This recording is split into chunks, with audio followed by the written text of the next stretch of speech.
Je suis très Très heureux heureux de de partager. partager donc, les organisateurs qui appartiennent aux services informatiques, aux services communication, aux services formation tout au long de la vie, au réseau des référents développement durable et au service responsabilité sociétale et environnementale. Ça va être une présentation à plusieurs voix pour vous présenter du coup, le numérique et son impact. Donc, vous le savez, hein, l'accord de Paris nous indique qu'il faut rester sous un réchauffement en dessous de 2 degrés. Et donc, cela implique de diviser par 2 nos émissions et les diviser par 5 d'ici 2050.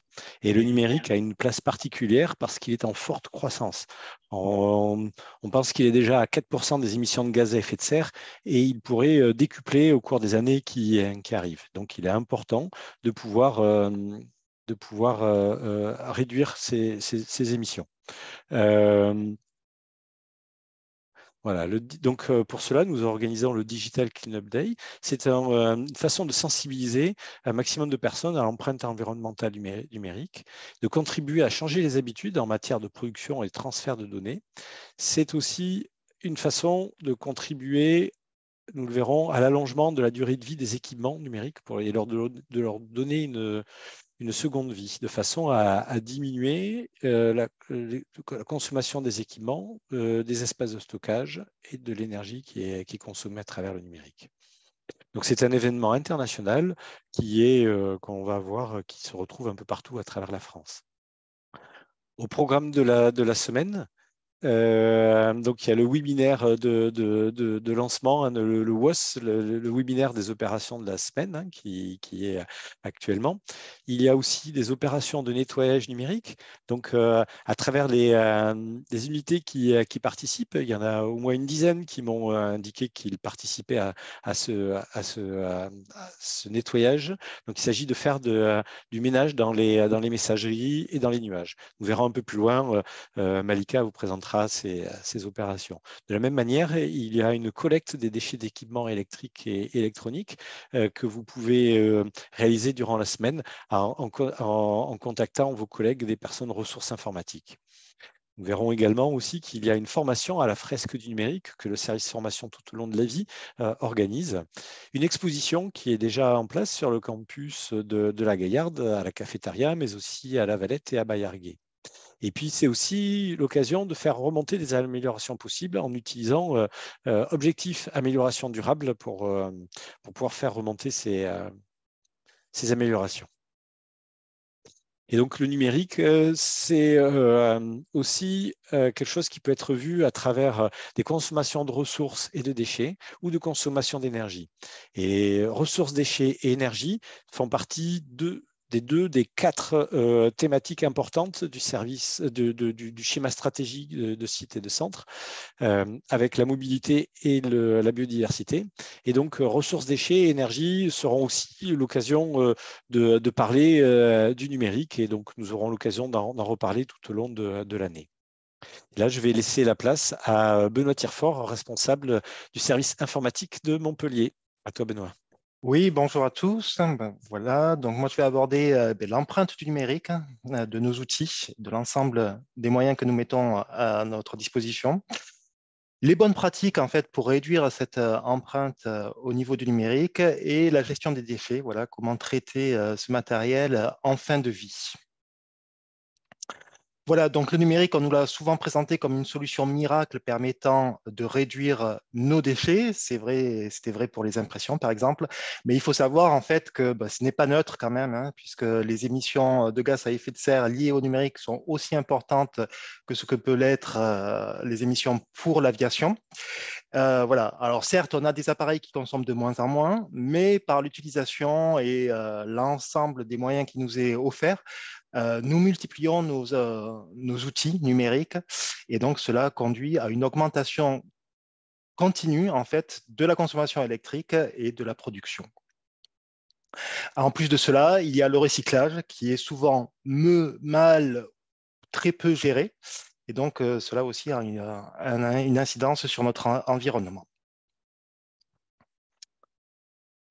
Voilà, donc les bonnes pratiques pour réduire notre impact numérique, ben, comme en a parlé Jean-Luc, ben, le mieux, c'est de faire durer ces équipements le plus longtemps possible, puisqu'on voit que sur la consommation énergétique, c'est la production qui utilise le plus.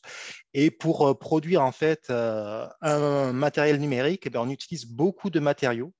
Voilà, donc 1,5 tonne pour un ordinateur de 2 kg, et ça, c'est sans compter même l'extraction des minerais qui sont faites sur la planète. Ensuite, sur l'utilisation des mails, ben, on le redit souvent, mais il est beaucoup mieux de mettre un lien vers un fichier partagé sur nuage, par exemple, plutôt que de diffuser une pièce jointe directement aux utilisateurs. Donc ça, c'est vrai, surtout quand on en fait une diffusion à un groupe de personnes, où on voit tout de suite l'impact que ça peut avoir au niveau de la consommation de CO2. Cette consommation de CO2, je tiens à le préciser, elle est due en fait par l'utilisation des réseaux. Nous utilisons les réseaux et pour pouvoir avoir un débit rapide, nous utilisons des appareils et plus nous les sollicitons, plus ils vont consommer d'électricité et donc potentiellement produire du CO2. Après, pour contourner un petit peu l'utilisation des mails, nous pouvons utiliser également les chats. Nous avons Skype, par exemple, au niveau INRAE ou Rocket Chat au niveau Institut Agro, qui permet en fait d'avoir un échange plus informel et qui évite d'utiliser cette messagerie. Et puis après, bien sûr, il y a tout ce qui est nettoyage des espaces de stockage et des boîtes mail qui permet en fait après de réduire l'utilisation des appareils et également de la consommation électrique. Au niveau environnement pour surfer, donc explorateur Internet, le mieux, en fait, c'est d'utiliser le moteur de recherche le moins possible et donc garder des favoris dans notre explorateur qui permettent d'accéder directement aux pages auxquelles nous accédons rapidement. Voilà. Et puis aussi, lorsque nous surfons, eh bien, évitons de garder des onglets inutilement ouverts, puisque ces onglets, souvent, notamment sur les sites Internet, font appel à des vidéos qui nécessitent en fait un trafic permanent entre notre ordinateur et les différents serveurs sur lesquels ils sont connectés. Voilà. Et puis après, donc l'autre aspect, en fait, c'est la connexion de notre appareil numérique au réseau. Choisir la bonne connexion pour réduire notre consommation énergétique là-dessus. Donc, on choisit plutôt le Wi-Fi que la 4 ou la 5G quand c'est possible, et plutôt le filaire au Wi-Fi ou bien sûr à la 4G ou à la 5G quand c'est également possible, puisque c'est le filaire qui consomme le moins d'énergie pour pouvoir communiquer.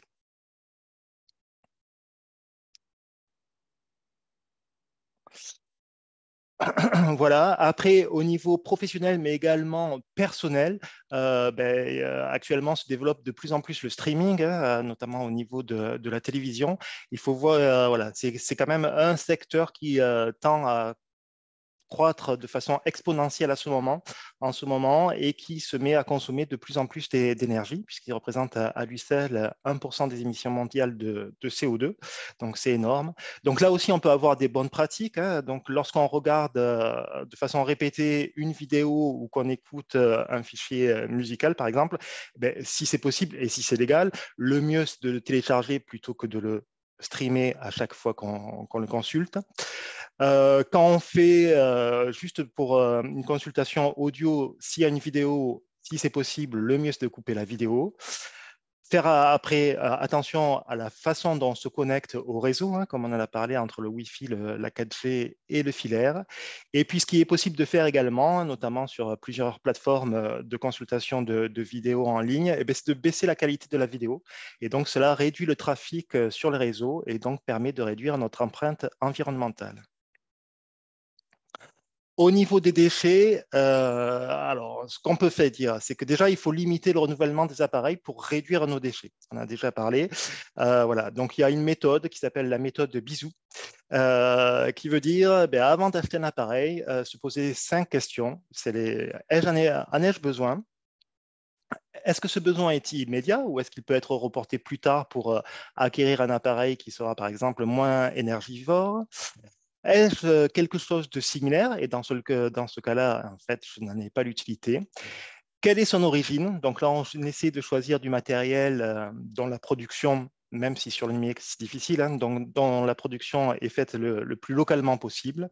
Et est-il vraiment utile, en fait, c'est-à-dire, est-ce que j'ai vraiment besoin de cet appareil? Ensuite, en fin de vie, de toute façon, arrive tout le temps la question du recyclage. Et donc là, en fait, il faut être très vigilant sur le recyclage parce qu'en fait, il y a très peu de filières actuellement qui sont écologiques là-dessus. Voilà, hein, on voit que moins de 20% des D3E passent par une filière de recyclage conforme. Donc voilà, il faut faire très attention à ce niveau. Faire attention aux dons également, hein, qui peuvent finir dans des pays étrangers ou dont le retraitement est encore moins bien garanti qu'en France. Donc voilà, donc on évite de faire des dons empoisonnés également. Quand le matériel HS est inutilisable, il ne sert à rien de le donner pour essayer de le réutiliser, mais le mieux, c'est de le retraiter correctement. Un petit retour sur la campagne de recyclage qui a eu lieu en 2022 sur le centre Occitanie-Montpellier. Donc, ça a été une grosse année suite à l'épisode Covid parce que pendant plusieurs années, il n'y a pas eu de recyclage effectué. Donc, voilà. Donc, l'année dernière, nous avons nous avons collecté quasiment 15 tonnes de matériel.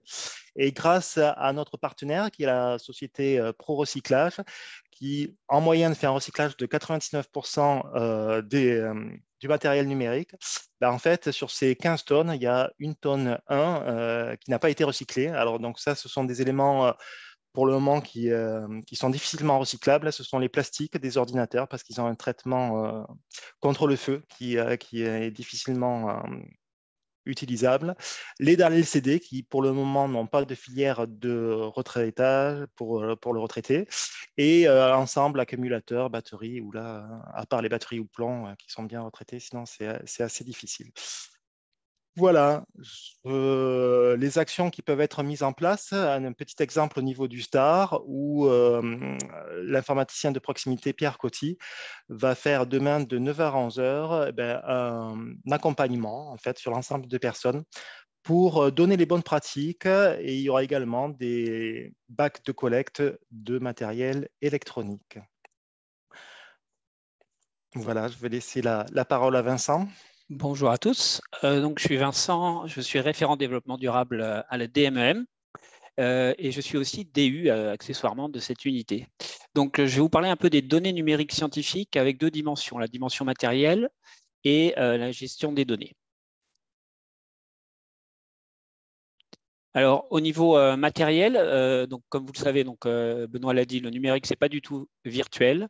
Donc, pour la DMEM, nous avons environ 60 ordis de bureaux qui sont connectés, une quinzaine d'ordis qui pilotent des équipements scientifiques intranet pour un effectif d'environ 35 titulaires. Donc, vous voyez qu'il y a quand même beaucoup d'ordis en plus. Imprimante mutualisée avec l'unité voisine avec qui on partage le bâtiment, avec l'unité Selmet. Deux points sur lesquels on insiste au labo pour le matériel. Réutiliser dès que possible le vieux matériel. Vous avez ici une photo de mon ordinateur qui a 17 ans et qui pilote encore très bien un appareil qu'on utilise quotidiennement au labo. Et extension des garanties, ça c'est obligatoire. Dès qu'on achète un matériel au laboratoire, il faut qu'il y ait une garantie de 7 ans. En termes de stockage, sauvegarde et de partage des données, on utilise encore des disques durs à la DMEM. Je ne sais pas s'il y a d'autres unités, mais c'est clairement très utilisé. On a bien sûr les stockages des données individuelles par poste avec des logiciels comme Backup PC qui nous sauvegardent chaque poste et aussi des données d'unité sur les espaces U et Z. On a aussi, en termes de partage des données, donc les SharePoint qu'on utilise pas mal. Le OneDrive, par contre, n'est pas trop utilisé suite à pas mal de bugs on a trouvé, mais du coup, en tout cas, il n'est pas très populaire dans notre unité. Et puis, il y a le Nextcloud qui commence à prendre son envol et qui sera de plus en plus utilisé. Alors, la gestion des données, pourquoi ? Faut savoir que 20 ans après une publication, 80% des données scientifiques sont perdues. Alors, quelles sont les causes ? Il y a soit la destruction des supports, soit un problème de version, d'obsolescence matérielle ou logicielle, ou un lieu de stockage indéfini dans des vieilles disquettes ou autres. Alors, ça a des conséquences assez sévères, perte de temps évidemment, perte de fonds publics, pas de vérification des résultats possibles, pas de comparaison des résultats dans le temps ou dans l'espace, et pas de réutilisation de ces résultats pour d'autres objets que leur finalité initiale. Et puis, j'ai rajouté aussi le point environnemental, puisque c'est important aussi, bien entendu. Alors, pourquoi donc du coup, la gestion des données, il y a une politique de la science ouverte qui a été mise en place par le gouvernement, une loi de 2016 pour permettre une transparence accrue via le libre accès et la libre réutilisation des données publiques au bénéfice de la société, avec des enjeux qui sont académiques, économiques, politiques, et bien sûr, je rajoute aussi environnemental. En tout cas, il faudrait qu'ils soient pris en compte dans ces politiques de science ouverte. Alors, au niveau INRAE, ça a été décliné par une charte de gouvernance des données en 2020 qui a plusieurs principes. Le premier, c'est de partager, de réutiliser les données dans le respect de l'éthique et de la déontologie. Le deuxième principe, c'est la gestion des données selon les règles FAIR, pour Findable, Accessible, Interopérable et Réutilisable, en français dans le texte.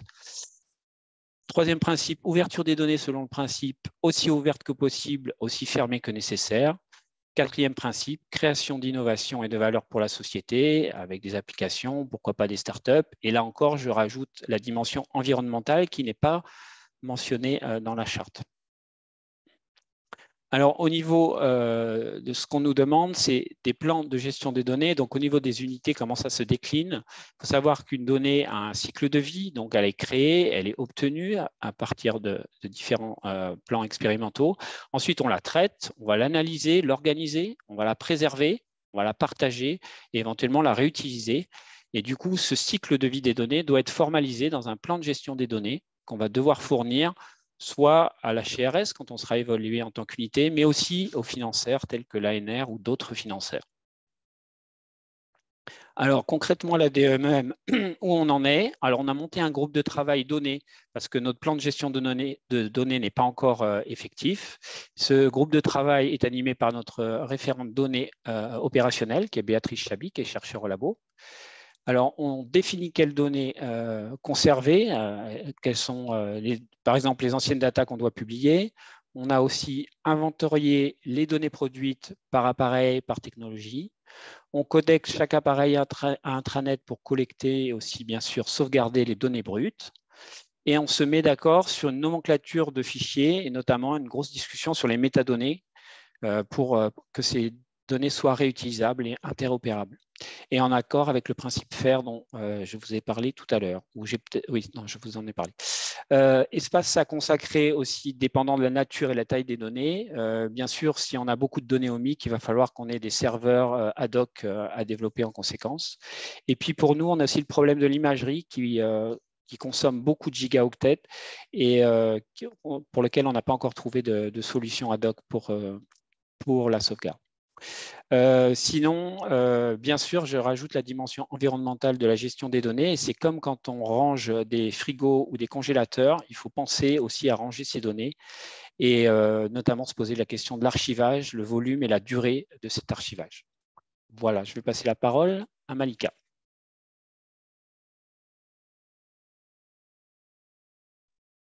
Bonjour à tous. Alors moi, je vais vous proposer d'offrir une seconde vie à vos équipements et à vous proposer de nettoyer vos données. Alors, pour donner une seconde vie à vos équipements, on vous propose de les recycler. Donc, habituellement, on laisse notre vieil matériel informatique dans les unités et une fois par an, il y a une société qui vient les récupérer. Et cette année, pour faciliter les choses, le service informatique a mis à votre disposition un local où vous pouvez déposer vos vieux PC au fil de l'eau dans l'année et une fois par an, et c'est maintenant, une fois par an, il y a la société Pro Recyclage qui vient récupérer tout le matériel.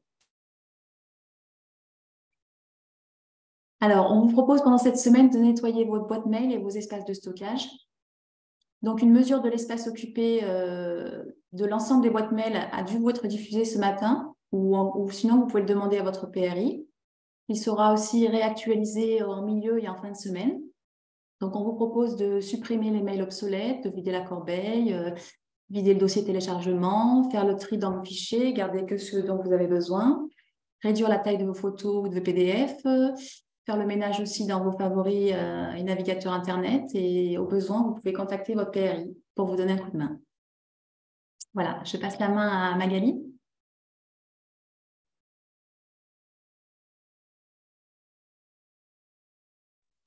Oui, bonjour. Donc, moi, je suis Magali Djedjepeyre. Je suis actuellement responsable adjointe du service formation tout au long de la vie, qui a remplacé le service de formation permanente locale.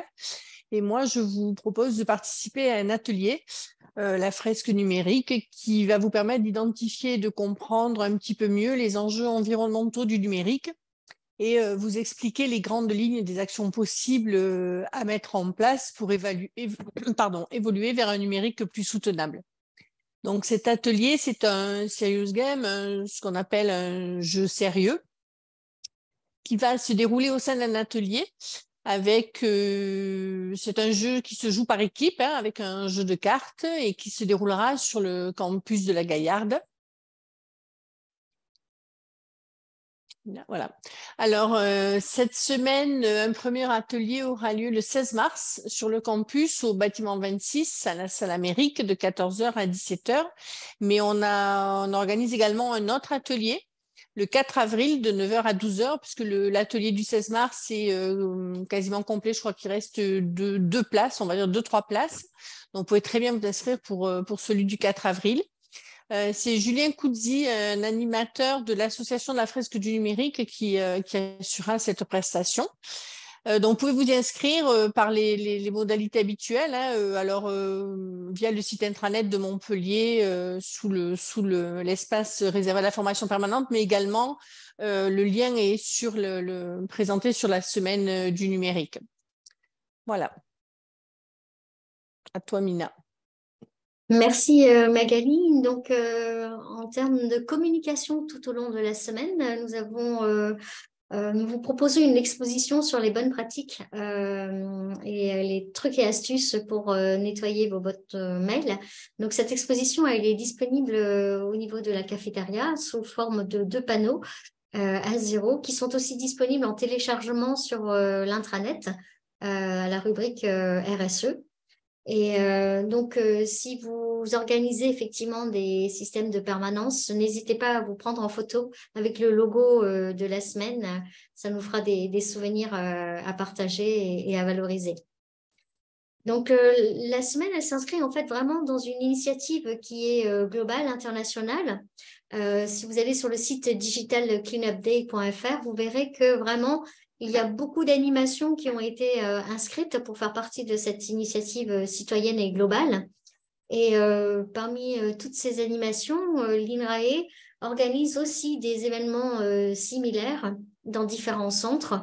Donc, le nôtre, Montpellier, mais aussi en Pays de Loire et en Île-de-France. L'idée étant vraiment de pouvoir contribuer à plusieurs moments de rencontres et de temps forts à partager. Donc là, c'est le calendrier 2023 où vous avez des événements pilotés par la RSE, donc celui du mois de mars, un autre prévu au mois de mai pour la fête de la biodiversité, en septembre pour la semaine de la mobilité et en novembre pour la semaine de réduction des déchets. Les dates exactes, vous les avez ici. Donc, le prochain rendez-vous, ce serait le mois de mai et c'est encore un point d'interrogation. Donc, voilà, la certitude, c'est le 18 septembre jusqu'au 22, la semaine de la mobilité, et du 20 au 24 novembre, la semaine européenne de réduction des déchets. L'idée étant vraiment de rassembler, de fédérer autour de valeurs communes et de partager des expériences solidaires et positives, puisque ça fait partie du schéma de centre que d'améliorer les interactions, la visibilité, le partage de nos actions communes et des valeurs qui tournent autour du développement durable et qui sont quand même dans les valeurs institutionnelles de l'INRAE. Et je passe la parole à Jean-Luc pour la conclusion. Merci Mina, merci à tous et à toutes Donc, ce qu'il faut retenir là de cette petite présentation, hein, c'est que pour réduire les impacts environnementaux du numérique, c'est avoir le moins d'équipements possible, donc éviter de suréquiper, avoir des équipements qui durent le plus longtemps, donc avoir de la réemploi, de la garantie qui permet donc de faire durer ces équipements et des données les plus légères possibles. Donc, si vous voulez aller plus loin, hein, je vous invite à visiter le site internet du centre où vous retrouverez le programme de la semaine, des modes opératoires aussi pour réduire la taille de sa messagerie si vous ne pouvez pas participer à un atelier collectif. Et puis, vous avez aussi une rubrique pour aller plus loin où vous trouverez plein de ressources. Voilà, je vous dis donc bonne semaine, bon ménage et puis à vous de jouer.